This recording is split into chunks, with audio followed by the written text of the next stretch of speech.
Charging పెట్టి మాట్లాడుతుండగా పేలిన mobile, ఓ యువకుడు మృతి. సో చూసుకోవాలి ప్రజలారా, చాలా జాగ్రత్తగా ఉండండి. ఈనాడు ఎలక్ట్రానిక్ డివైజెస్ తోని చాలా ప్రాణానికి అపాయంగా కలిగేటటువంటి సిచ్యువేషన్స్ ఉంటాయి కాబట్టి ఈనాడు ఛార్జింగ్ పెట్టేసి ఫోన్లో మాట్లాడొద్దని చెప్పేసి ఎంతో మంది చెప్పినటువంటి న్యూస్లలో వీడియోస్లలో కూడా రావడం జరిగింది.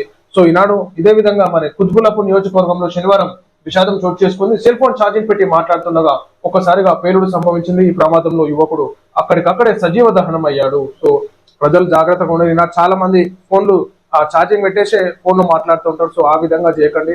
సో ప్రాణాలు కోల్పోదు. మనకి ఇట్లా ఎన్నో విధాలుగా సంఘటనలు మనం పేపర్లు చూస్తున్నాం, వీడియోస్లలో చూస్తున్నాం కాబట్టి ప్రజలు అవగాహనతో ఉండాలి. ప్రాణాలు పోతే మాత్రం తిరిగి రానేటటువంటి పరిస్థితి కాబట్టి ఖచ్చితంగా మీరు అందరూ జాగ్రత్తగా ఉండాలి. చెప్పినటువంటి సూచనలు పాటించాలి. మాకెందుకులు అంటే ఈనాడు అదే సిచ్యువేషన్ మనకు కూడా ఎదురవుతుండొచ్చు. సో ఖచ్చితంగా మీరు మీ పిల్లలకి ఎవరైనా ఇప్పుడు వీడియో చూసే వాళ్ళు ఖచ్చితంగా మీ తోటి వాళ్ళకి, స్నేహితులకి, అదేవిధంగా బంధువులకి చెప్పాల్సిందిగా కోరుతా ఉన్నాం. సెల్ ఫోన్ ఛార్జింగ్ పెట్టి మాట్లాడుతుండగా ఒక్కసారిగా పేలుడు సంభవించింది. ఈ ప్రమాదంలో యువకుడు అక్కడికక్కడే సజీవ దహనం అయ్యాడు. ఈ సంఘటన జగద్గిరిగుట్ట పోలీస్ స్టేషన్ పరిధిలో రింగ్ బస్తీలో ఓ ఇంట్లో జరిగింది. గుడికి వెళ్లిన తల్లిదండ్రులు ఇంటికి వచ్చి చూసేసరికి రూమ్ అంతా మంటల్లో కాలిపోయి ఉండటాన్ని గుర్తించిన పోలీసులు సమాచారం ఇచ్చారు.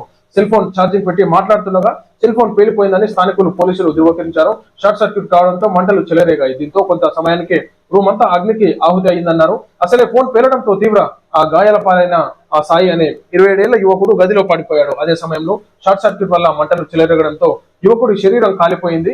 అక్కడికక్కడే మృతి చెందాడు. ఆ యువకుడి మృతదేహాన్ని పోస్ట్ మార్టం నిమిత్తం గాంధీ ఆసుపత్రికి తరలించారు. సో చాలా బాధాకరం. తల్లిదండ్రి అటు గుడికి వయసు వచ్చేసరికి కొడుకు చనిపోయి ఉన్నాడు. ఈనాడు సెల్ ఫోన్ పేలిపోవడంతో సో ప్రజలారా జాగ్రత్తగా ఉండాల్సిందిగా కోరుతాం. చెప్పిన విషయాలను పాటించాలి.